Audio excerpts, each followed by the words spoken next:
La primera vez que sospeché que algo iba mal fue cuando encontré unos calzoncillos debajo de nuestra cama. Y no eran míos. Sergio, mi marido, estaba de viaje en Sevilla por una feria de ingeniería. 3 días fuera. Yo estaba limpiando el dormitorio como cualquier otro sábado cuando, al mover la cama para aspirar el polvo, vi algo atascado entre la pared y la alfombra, unos boxers grises, arrugados, con la marca bien visible. Una marca que Sergio jamás ha usado.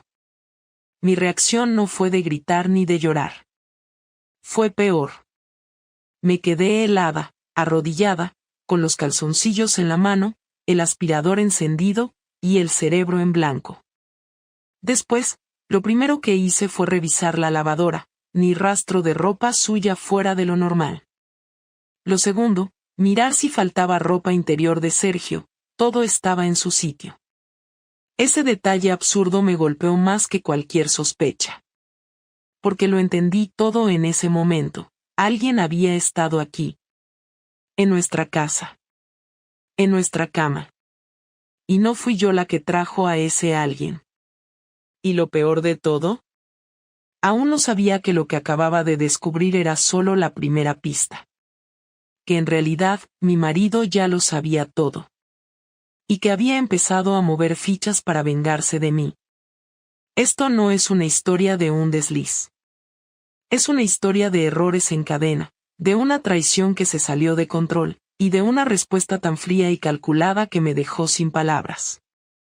Pero para entender cómo llegamos a ese punto, tengo que contarte cómo empezó todo. Cómo pasé de ser una mujer normal con una vida aparentemente feliz, a esconder a un amante en casa y pagar el precio más alto por ello. No fue un enfrentamiento inmediato, ni una discusión encendida. Al contrario. Sergio volvió de su viaje a Sevilla como si nada hubiera pasado. Me saludó con un beso en la mejilla, dejó la maleta en la entrada, se quitó los zapatos, fue directo a la cocina y se sirvió un vaso de agua. Me preguntó cómo había ido la semana, qué tal estaba Marcos, si había hecho mucho calor en Madrid. Todo en su tono era normal, su voz no temblaba, sus ojos no evitaban los míos, no parecía estar actuando. Y sin embargo, yo no podía dejar de mirarlo como si fuera un extraño. Durante 2 días enteros no dije nada. Ni una palabra sobre los calzoncillos, ni una insinuación. Guardé silencio como quien espera un accidente, sabiendo que algo está a punto de estallar pero sin saber por dónde. Y entonces ocurrió. Fue un miércoles por la noche. Sergio llegó más temprano de lo habitual, tipo 6:30. Dijo que había cancelado una reunión. Dejó el móvil sobre la mesa, se cambió de ropa, y luego me dijo, sin mirar hacia mí, he hecho una reserva para cenar fuera, solo tú y yo. No era algo que hiciera con frecuencia, pero tampoco era tan extraño como para levantar alarmas. Asentí. Dije vale, y fui a cambiarme. Durante la cena no dijo nada fuera de lo normal. Comió tranquilo, sonrió, incluso hizo una broma sobre la camarera que nos trajo 2 cervezas en lugar de una copa de vino. Yo seguía en silencio, no por miedo, sino porque no entendía qué estaba pasando. Me estaba desconcertando. Pensé que, quizá, después de todo, los calzoncillos no eran una prueba. Tal vez me estaba volviendo paranoica. Pero no. Todo cambió cuando volvimos a casa. Apenas cruzamos la puerta, Sergio se detuvo en el recibidor y me miró.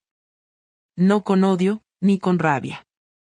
Me miró como se mira algo que ya no te pertenece. Su voz fue seca, sin elevarse, como si estuviera leyendo un informe. Laura, ¿quién fue? Tardé unos segundos en entender a qué se refería. Él no dio más explicaciones. No dijo he encontrado ni alguien me ha dicho. Solo eso. ¿Quién fue? Lo dijo como si ya lo supiera todo. Como si no necesitara pruebas ni respuestas. Me quedé quieta. No hablé. Lo miré como una idiota. Luego, por reflejo, Solté una risa nerviosa, como si aquello fuera una mala broma. ¿De qué hablas? Pregunté. No te hagas la tonta. Los encontré el domingo antes de irme. Debajo de la cama. Y sí, los revisé. No son míos. No son de nadie que haya estado aquí que yo recuerde. Así que repito, ¿quién fue? Volví a quedarme en silencio. Me dolía la cara. Me ardía la piel del cuello. No era por vergüenza. Era otra cosa, algo más parecido al miedo. No a él, sino al momento. A lo que venía después. Fue una sola vez, dije, finalmente. Sergio no reaccionó. No cambió de postura ni dejó de mirarme. Siguió ahí, con las manos en los bolsillos, con una calma que me incomodaba más que si hubiese gritado. ¿Cómo se llama? No importa. No significa nada, respondí. Para mí sí importa. Fue una estupidez. Ya está. Fue cuando tú estabas en Valencia, hace 2 meses. No volvió a pasar. Sergio asintió. Una sola vez. Desvió la mirada un momento, luego la volvió a fijar en mí. Caminó hasta el salón, se sentó en el sofá y encendió la televisión. Yo me quedé en el pasillo, parada, sin saber si debía seguirlo o encerrarme en el baño. ¿Y por qué en nuestra cama? Preguntó desde el sofá, sin mirar atrás. No supe qué decirle. No tenía una respuesta. Fue fácil, rápido, cómodo. Todo eso pensaba, pero no podía decirlo. Él tampoco insistió. Cambió de canal, subió el volumen, y así terminó la conversación. Durante los siguientes días, su actitud fue todavía más confusa. Me trataba igual. No había comentarios sarcásticos, no había discusiones, no había preguntas. Marcos no notó nada. Seguíamos siendo la misma familia a ojos de cualquiera. Pero yo sabía que no. Todo estaba cambiando, y él no lo iba a dejar así. Una noche, al salir de la ducha, encontré en la cama un sobre cerrado. Era blanco, sin nada escrito. Dentro había 2 fotografías. Una de mí entrando al edificio donde trabajaba Adrián, el entrenador, y otra en la que él salía detrás de mí. No estábamos juntos, pero la intención era clara. Era seguimiento. Pruebas. Salí de la habitación con el sobre en la mano y fui directa al salón. ¿Esto qué es? Pregunté, mostrando las fotos. Eso es lo que se llama prepararse, por si acaso. ¿Me estás espiando? No. Solo pedí un favor. Un conocido. No te preocupes, no hay más fotos. ¿Qué piensas hacer con esto? Nada. Aún no. Pero quería que supieras que ya no estamos en la misma página. Tú decidiste romper algo. Yo solo estoy tomando nota. Volví al cuarto sin decir nada. Me temblaban las manos.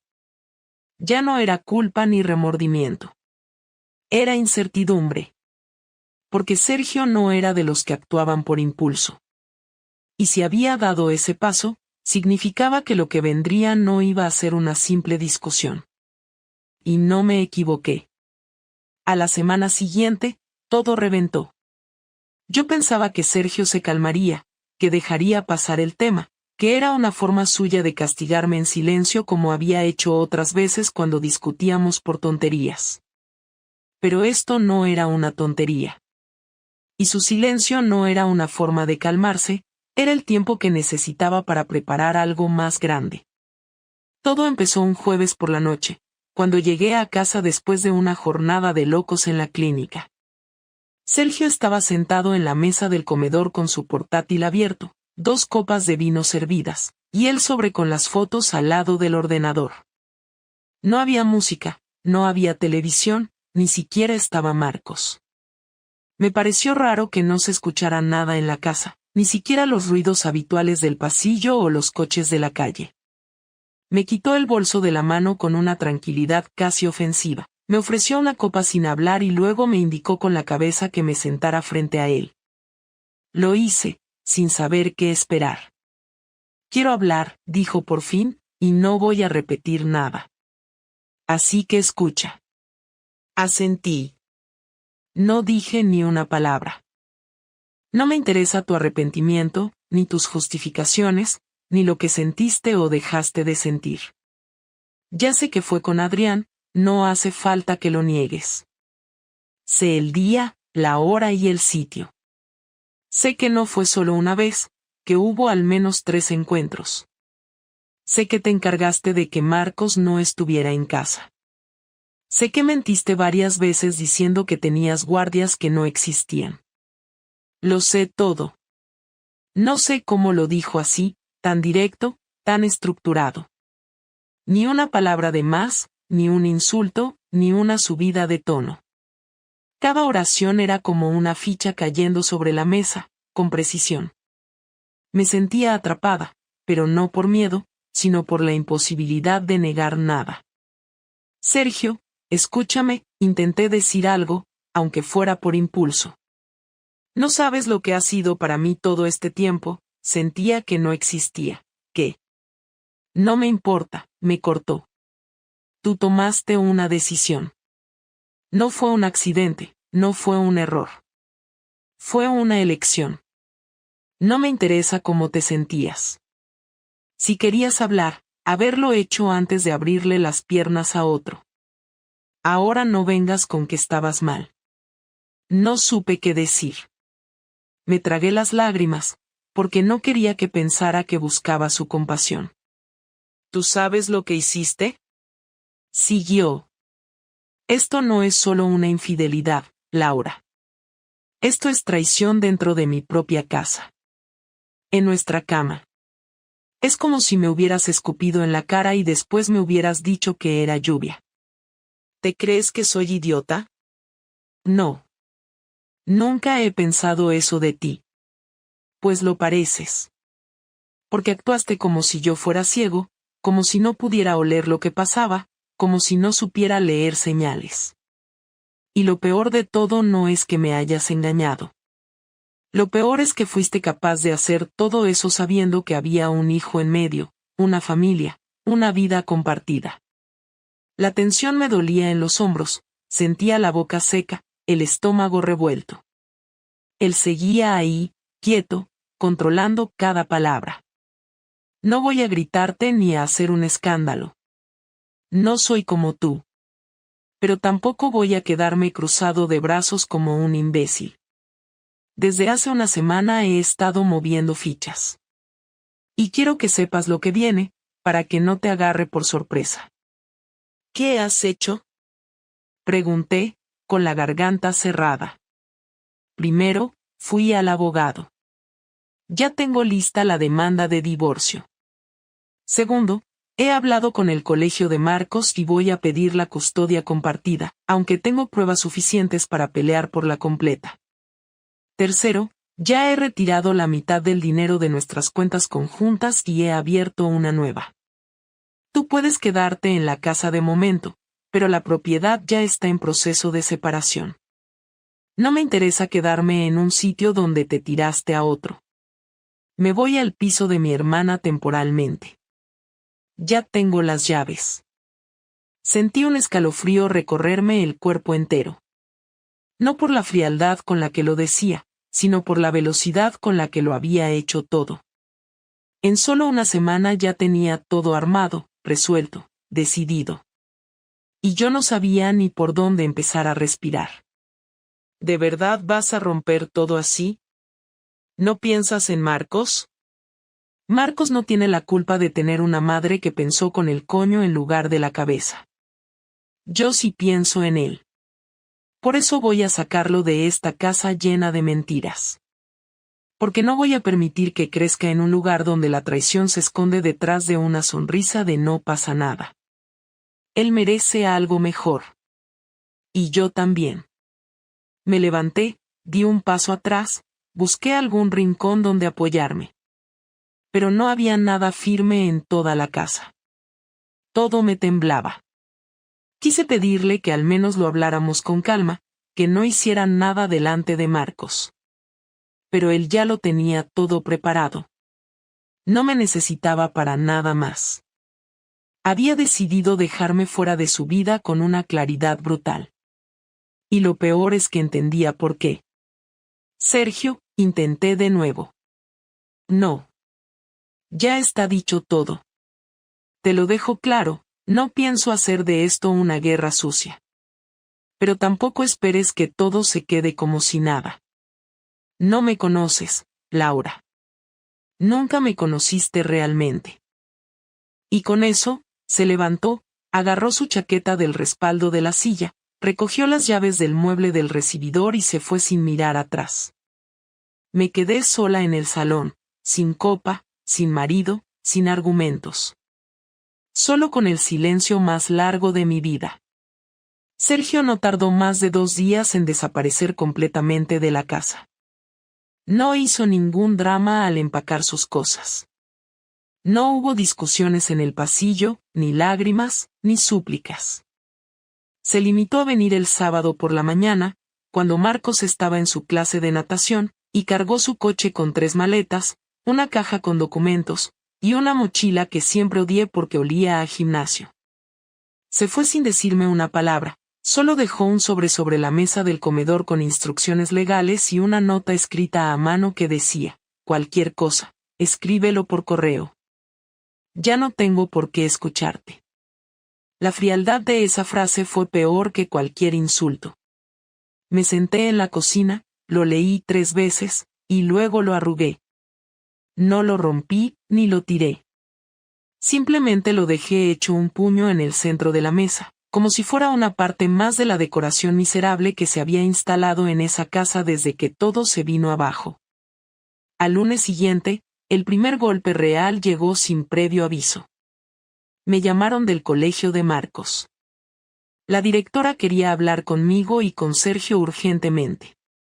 Cuando le expliqué que estábamos en proceso de separación y que no vivíamos juntos, me pidió que fuera sola. No entendí nada hasta que llegué. Me recibió con una cara de cortesía tensa, de esas que solo usan los directores cuando tienen que hablarte de algo que no quieren decir. Me llevó a su despacho, me ofreció un café que rechacé, y después me mostró un documento. Sergio había solicitado formalmente que Marcos cambiara de colegio para el curso siguiente. Ya había gestionado la entrevista, había entregado la documentación, y tenía una plaza prerreservada en un colegio privado al otro lado de la ciudad, uno con uniforme y cuota mensual de más de 900 euros. Yo no sabía nada. ¿Y por qué me entero ahora? Pregunté, con la voz seca. Él mencionó que usted estaría informada en cuanto se confirmara la viabilidad del cambio. Pero dada la situación, preferí llamarla directamente. No es un proceso automático, y ambos deben estar de acuerdo. No estoy de acuerdo.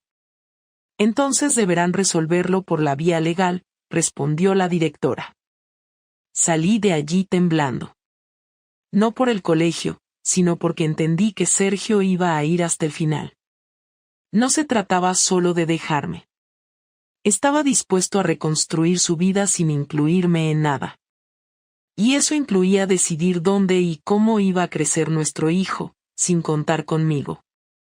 Lo segundo vino el jueves. Me llegó una notificación del banco informándome que la hipoteca había sido congelada. Llamé de inmediato y me explicaron que Sergio había solicitado una revisión de la titularidad. Tenía un abogado que estaba argumentando que él no iba a seguir pagando por un inmueble donde no residía y que debía revisarse el reparto de responsabilidades. A pesar de que la casa seguía estando a nombre de los dos, él estaba usando todo el aparato legal posible para dejarme el peso completo del préstamo. Llevábamos años pagando a medias. Ahora, de un día para otro, estaba sola con una deuda de 800 euros al mes y una nómina que apenas superaba los 1.500. Le escribí. No una carta larga, ni emocional. Solo un correo con el asunto hipoteca y el mensaje: no puedes dejarme todo a mí. Esto no es justo. Me respondió con 2 líneas: ¿justo?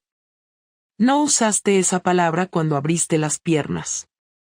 Ahora tampoco la uses conmigo. Me costó respirar. Cerré el portátil y me eché a llorar en la cocina. No por lo que dijo, sino porque sabía que no había forma de defenderme. No había excusas, ni argumentos, ni frases que pudieran cambiar la realidad. Él tenía el control, y estaba usándolo como un bisturí, cortando cada parte de la vida que compartimos sin dejar restos. La tercera jugada fue la más inesperada. A las 2 semanas, recibí un mensaje de su hermana, Alicia. Me dijo que necesitaba hablar conmigo por algo urgente y personal. Nos encontramos en una cafetería cerca de su oficina. Me saludó con una frialdad educada y se sentó sin rodeos. Te lo diré rápido porque no quiero estar aquí más de lo necesario, empezó. Sergio me pidió que te entregara esto. Sacó de su bolso una carpeta con mi nombre escrito en la portada. Era delgada, no pesaba mucho, pero algo en su forma de mirarme me dio una señal de que no era una simple formalidad. La abrí y vi copias de capturas de pantalla, extractos de mensajes, algunos correos electrónicos. Todo de mi antiguo móvil. Todo sobre Adrián.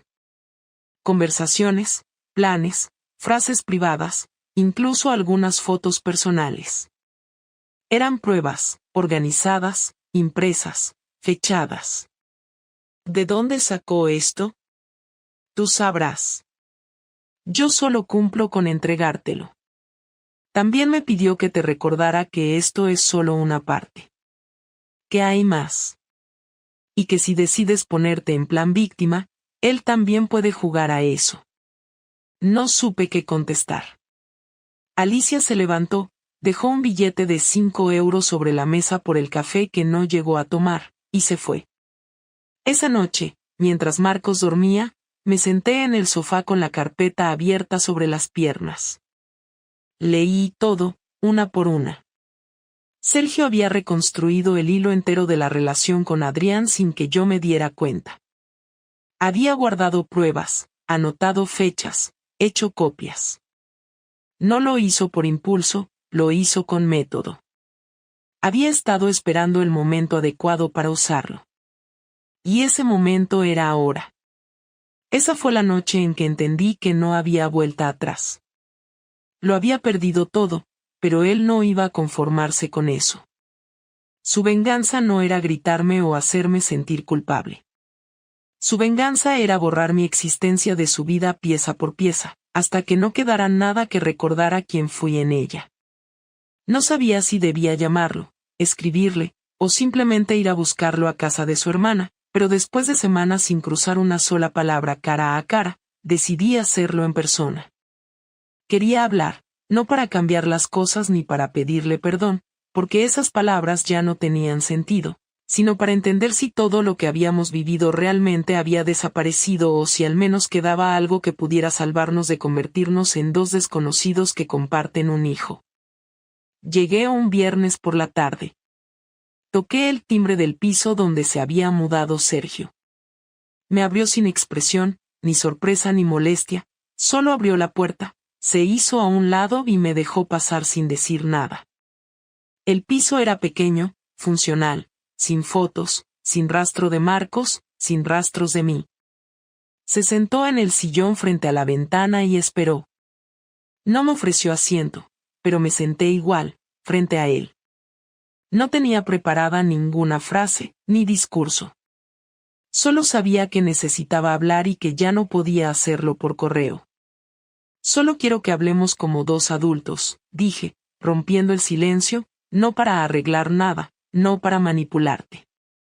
Solo necesito saber si ya está todo dicho o si queda algo. Sergio me miró. Apoyó los codos en las rodillas, cruzó los dedos, respiró hondo. Depende de lo que entiendas por todo, respondió. Si te refieres al matrimonio, sí, está muerto. Si te refieres a Marcos, siempre habrá algo, porque somos sus padres. Pero si vienes a buscar comprensión, cariño, o una tregua emocional, no puedo dártelo. Estoy demasiado roto por dentro como para regalarte una parte de mí que tú misma destrozaste. No vengo a pedirte amor, ni comprensión. Vengo porque no quiero que lo que queda de nosotros se base en amenazas, en abogados, en carpetas con pruebas. No quiero que Marcos nos vea como enemigos. No podemos hacerle eso. ¿Y qué me propones? ¿Que seamos amigos? ¿Que finjamos una familia moderna, abierta, civilizada, que se saluda con una sonrisa mientras por dentro nos odiamos? No propongo nada. Solo quiero hablar sin lanzarnos piedras. Aunque sea una vez. Sergio se quedó callado unos segundos. Se levantó, fue a la cocina, volvió con 2 vasos de agua. Me dio uno. Se sentó. Cuando empezó todo esto, pensé en vengarme haciéndote lo mismo, dijo de repente. Pensé en acostarme con otra mujer, en grabarlo, en dejarte pruebas, en devolverte el golpe. Pero no lo hice, no porque fuera mejor que tú, sino porque entendí que esa clase de venganza me pondría a tu nivel. Y ese nivel no lo quiero para mí. Así que sí, te herí donde más dolía, en lo práctico, en lo emocional, en lo legal. Porque ahí tengo fuerza. Ahí no necesito rebajarme. Lo sé. Y lo he sentido en cada cosa que hiciste. Me lo merezco. No intento quitarle gravedad a lo que hice. Solo quería que supieras que nunca fue por odio, ni por placer, ni por venganza hacia ti. Fue por debilidad, por sentirme ignorada, por no saber pedir ayuda. Siempre has tenido boca para pedir cosas. Sabías que si necesitabas algo, lo decía y lo hacía. Pero nunca hablaste de esto. Preferiste hacerlo por detrás. Y eso es lo que no puedo perdonar. ¿De verdad no hay nada que podamos reconstruir, ni siquiera una relación cordial? No ahora. Tal vez con el tiempo. Pero no vengas a pedirme calma cuando acabas de abrirme una herida que todavía sangra. Necesito espacio para ser otra persona. Esta versión de mí, la que vivía contigo, ya no existe. La mataste tú, no con una sola acción, sino con toda la cadena de decisiones que tomaste sin pensar en mí. ¿Y Marcos? ¿Qué le diremos? La verdad, pero adaptada a su edad. No quiero que crezca con odio ni con mentiras. Quiero que entienda que sus padres ya no están juntos, pero que sigue teniendo un lugar seguro con cada uno. Eso sí, no pienso permitir que uses a Marcos para limpiarte la culpa ni para hacer de madre ejemplar cuando no lo fuiste como esposa. No voy a impedírtelo, pero tampoco voy a permitirlo si veo que lo manipulas. No voy a usarlo. Solo quiero hacerlo bien. Entonces empieza por no victimizarte. No vayas diciendo por ahí que fue un error del que te arrepientes. Porque eso solo funciona con quien no te conoce. Yo sí te conozco. Y tú sabías perfectamente lo que hacías. Lo elegiste. Como yo ahora elijo no tenerte más en mi vida. Quise responder, pero no había nada que pudiera decir que no sonara como una excusa, como un intento de cambiar el relato. Me tragué las palabras, bajé la mirada, tomé un trago de agua para no romperme ahí mismo. Sergio no gritaba, no lloraba, no se quebraba. Pero su firmeza era peor que cualquier grito. Había tomado una decisión definitiva. Y esta conversación era solo la confirmación de que nada de lo que dijera iba a cambiarla. ¿Hay algo más?, preguntó. No. Solo quería escucharlo de ti. Saber que ya no hay nada más que hablar. Entonces ya lo sabes. Me levanté. Dejé el vaso sobre la mesa. Caminé hacia la puerta sin prisa. Antes de salir, me giré. Gracias por hablar conmigo. De verdad. No lo hice por ti. Lo hice por mí. Para cerrar este capítulo sin tener que imaginarte diciendo que yo nunca te di la cara. Asentí y cerré la puerta. Han pasado 6 meses desde aquella última conversación. Sergio no volvió a buscarme, ni a escribirme, ni a preguntarme por nada fuera de lo estrictamente necesario relacionado con Marcos. Nos comunicamos por correo, con asuntos claros, mensajes breves, sin saludos, sin despedidas. Coordinar horarios, intercambiar información escolar, confirmar citas médicas. Todo impersonal, todo medido. Cuando lo veo recoger a Marcos en la puerta del colegio o cuando viene a dejarlo los domingos por la tarde, apenas intercambiamos una mirada. No hay rencor visible, pero tampoco hay intención de acercamiento. No hay odio, pero lo que hay entre nosotros es una especie de indiferencia pactada que solo se rompe cuando Marcos está delante. A él no le falta cariño de parte de su padre, ni cuidados, ni atención. Sergio se ha volcado en él con una precisión milimétrica. Está presente en todo. Lo recoge, lo acompaña, lo lleva a entrenamientos, a revisiones, a cumpleaños. No ha dejado ni una sola responsabilidad sin asumir, como si tuviera algo que demostrar, pero no a mí, sino a sí mismo. Yo sigo viviendo en la casa. Me ofreció, a través de su abogado, comprarme su parte con un descuento importante si decidía quedarme. Acepté sin discutir. Era la única solución viable, aunque me costara más de lo que puedo pagar con tranquilidad. Pero no quería mudarme, no quería que Marcos perdiera su entorno, su habitación, sus cosas. Así que me quedé, y cada mes aprieto los dientes para llegar a fin de mes. Adrián, por supuesto, desapareció completamente. No hubo discusiones, ni reclamos. Simplemente dejó de escribirme, de llamarme, de existir. Supongo que entendió que solo fue un error al que él también le puso cara de aventura. Nunca le pedí explicaciones, ni le busqué. No porque sintiera odio, sino porque me daba vergüenza.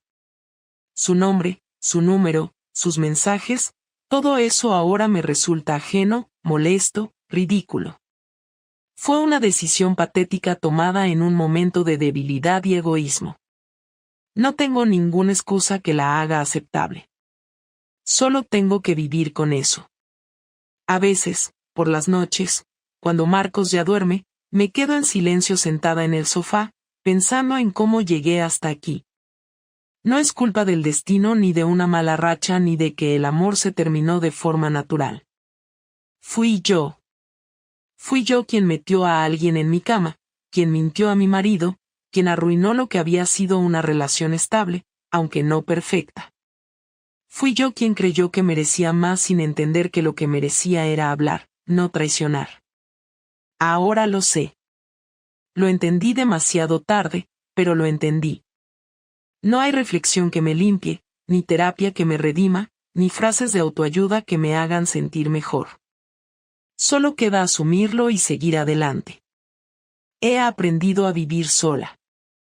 No con orgullo, ni con independencia admirable, sino con la obligación de hacerlo.